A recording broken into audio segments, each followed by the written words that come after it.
So, if you're a songwriter, you've been probably exploring and trying a whole bunch of different ways to get your music out into the public, out into the masses, maybe get a viral hit and start making an income from your original music that you songwrite. Or maybe you're trying to sell it to an artist or sell it to a singer or sell it to somebody and have them publicize it and put it out there.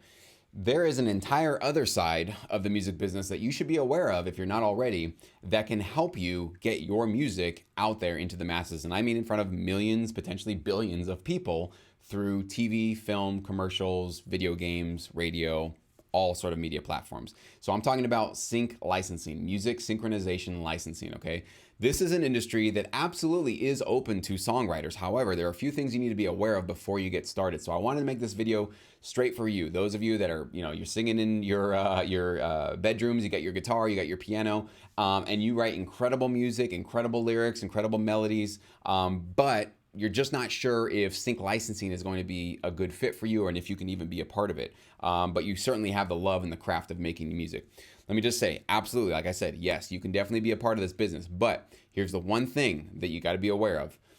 When you submit your music to music libraries, those are the companies that are going to shop your music to TV shows, movies, and commercials, you can't pitch them a song idea with melodies written out, lyrics written out, and say, here you go ahead and find another producer to produce that. I'm sure it's done occasionally, but it's certainly not the norm in this business. Usually what happens in this industry is when you approach a library and you want to get your music placed on TV shows, movies, and commercials, you have to have the song done, and not in demo form. I mean literally recorded, mixed, mastered, ready to go. No disclaimers. No, oh, this is like the idea, rough idea. I recorded this on my iPhone. What do you think? They're not in the business of developing artists. They're not record labels, okay? They are music libraries. They are publishers, essentially. And so publishers usually need to have, especially in the sync licensing world, they need to have the tracks ready to go, ready to be placed into a TV show. So you're probably thinking now, well, I don't produce music. I don't know how to use a DAW. So basically, I'm screwed. No, you're not. You're certainly not. Okay, so here's the two things that I recommend that you do if you want to get started and if you want to get your tracks out there.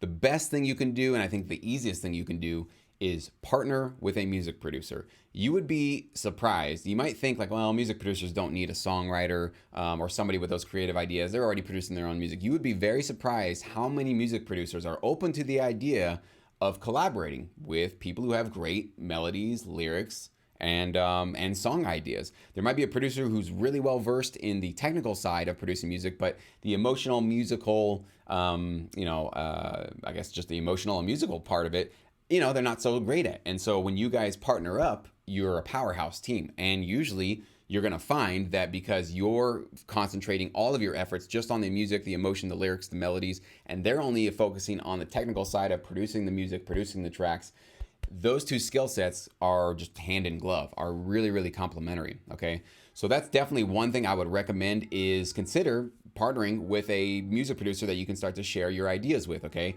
Now, this will mean that you will split your back-end writer share, okay? So usually in the library world, music licensing world, there's publisher share, writer share. Publisher share usually stays with the library. Sometimes they split it with the writer, but not often. And the writer share stays obviously with the writer. So if you are now partnering with a producer, you are both the writer. So usually what I recommend, just keep it nice and fair, keep it nice and simple. 50-50. You guys just split all of the royalties and all of the upfront fees, sync fees, consideration fees, any money that's earned from the music that you guys produce together. You just split that right down the middle, keep it 50-50. Why? What if one person is doing a little bit more work than the other? You're going to find that when you go down that 50-50 route, you can keep a relationship lasting a lot longer, because what argument could you say that it's not fair? Especially if you're a producer watching this and you really need that creative input from a songwriter. If their ideas are 100% making your track way stronger and your production is just way more licensable, you got to be fair too, that their ideas are just as valuable and just as valid as what you're doing on your side. So that's why I recommend the 50-50 split there.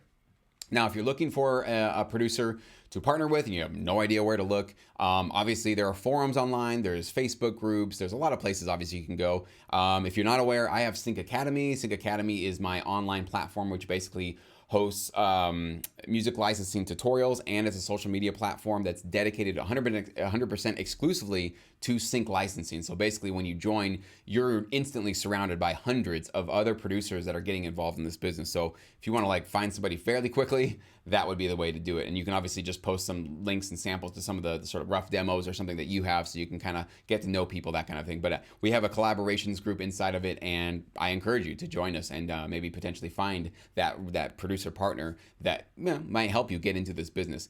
So that's the option number one, partner with somebody. Option number two is going to take a lot longer, but I don't think it's a bad idea. And that is, unfortunately, got to roll your sleeves up.